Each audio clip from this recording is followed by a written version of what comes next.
ಮತ್ತೆ ಬಂಗ್ಲೆಗುಡ್ಡಕ್ಕೆ ಹೋದಂತ SIT team Netravati ಸ್ನಾನಘಟ್ಟ ಬಳಿ ಇರುವಂತಹ ಬಂಗ್ಲೆಗುಡ್ಡಕ್ಕೆ ಮತ್ತೆ ಎಂಟ್ರಿ ಕೊಟ್ಟಿದ್ದಾರೆ ಎಸ್ಐಟಿ ಅಧಿಕಾರಿಗಳು.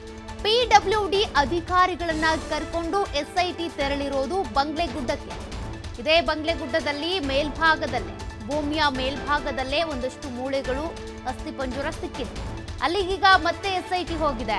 ಕ್ರೈಮ್ ಆಫ್ ಸೀನ್ ನ ಮ್ಯಾಪ್ ಮಾಡೋದಕ್ಕೆ ಅಂತ ಎಸ್ಐಟಿ ಹೋಗಿರೋದು. ಬಂಗ್ಲೆಗುಡ್ಡದಲ್ಲಿ ಅಸ್ಥಿಪಂಜರ ದೊರೆತ ಜಾಗದ ಮ್ಯಾಪಿಂಗ್ ಕೆಲಸ ನಡೀತಾ ಇದೆ. ಹೀಗಾಗಿ ಎಸ್ಐಟಿ ಅಧಿಕಾರಿಗಳು ಈಗ ಅಲ್ಲಿಗೆ ತೆರಳಿದ್ದಾರೆ. ಕ್ರೈಮ್ ಆಫ್ ಸೀನ್ ಅನ್ನ ಮ್ಯಾಪ್ ಮಾಡೋದಕ್ಕೆ ಅಂತ ಯಾವ ಜಾಗದಲ್ಲಿ ಸಿಕ್ಕಿದ್ದು, ಎಷ್ಟು ಮೂಳೆಗಳು ಸಿಕ್ಕಿದ್ದು, ಈಗ ಸದ್ಯ ಅವೆಲ್ಲವನ್ನೂ ಕೂಡ ಮೂಳೆಗಳನ್ನ ಎಫ್ಎಸ್ಎಲ್ಗೆ ಕಳುಹಿಸಿಕೊಡಲಾಗಿದೆ. ಆ ಮೂಳೆಗಳು ಅಸ್ಥಿಪಂಜರ ಯಾರಿಗೆ ಸೇರಿದ್ದು ಅಂದ್ರೆ ಯಾರ ಮೃತದೇಹದ್ದು ಅನ್ನೋದು ಗೊತ್ತಾಗಬೇಕಿದೆ. ಹತ್ಯೆ ಆಗಿದ್ದ ಅಥವಾ ಆಕಸ್ಮಿಕವಾಗಿ ಸಾವನ್ನಪ್ಪಿದ ಅದು ಗೊತ್ತಾಗಬೇಕಿದೆ.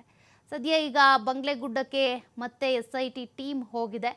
ಸಾಕಷ್ಟು ಕುತೂಹಲಕ್ಕೆ ಕಾರಣ ಆಗ್ತಾ ಇದೆ. ಇಲ್ಲಿ ಏನು ಸಿಗಬಹುದು ಮಾಹಿತಿ ಅಂತ. ಪಿಡಬ್ಲ್ಯೂಡಿ ಅಧಿಕಾರಿಗಳನ್ನ ಕರ್ಕೊಂಡು ಹೋಗಿದ್ದಾರೆ ಎಸ್ಐಟಿ. ಕ್ರೈಮ್ ಆಫ್ ಸೀನ್ ಅನ್ನ ಮ್ಯಾಪ್ ಮಾಡೋದಕ್ಕೆ ಅಂತ ಅಲ್ಲಿಗೆ ತೆರಳಿದ್ದಾರೆ. ಎಲ್ಲಿ ಮೂಳೆಗಳು ಸಿಕ್ಕಿದ್ವು ಅಂದ್ರೆ ಈ ಹಿಂದೆ ಏನು 15 ಗುಂಡಿಗಳನ್ನ ಅಥವಾ ಪಾಯಿಂಟ್ಗಳನ್ನ ಗುರುತಿಸಿ ಅಗ್ದಿದ್ರಲ್ಲ, ಅಲ್ಲಿ ಸಿಕ್ಕಿರುವಂಥದ್ದಲ್ಲ ಮೂಳೆಗಳು.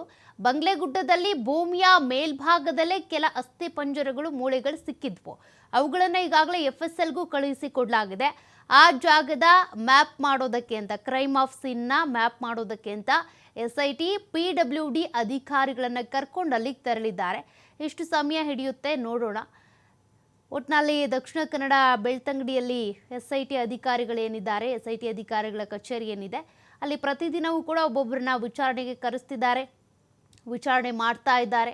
ತದನಂತರ ಅವ್ರ ಹೇಳಿಕೆಯನ್ನು ಪಡ್ಕೊಳ್ತಾ ಇದ್ದಾರೆ. ಈಗ ಮತ್ತೊಂದು ಆಯಾಮದಲ್ಲಿ ನೇತ್ರಾವತಿ ಸ್ನಾನಘಟ್ಟದ ಬಳಿ ಇರುವಂಥ ಬಂಗ್ಲೆಗುಡ್ಡದಲ್ಲಿ ಸಾಕಷ್ಟು ಮೂಳೆಗಳು ಸಿಕ್ಕಿದ್ವು.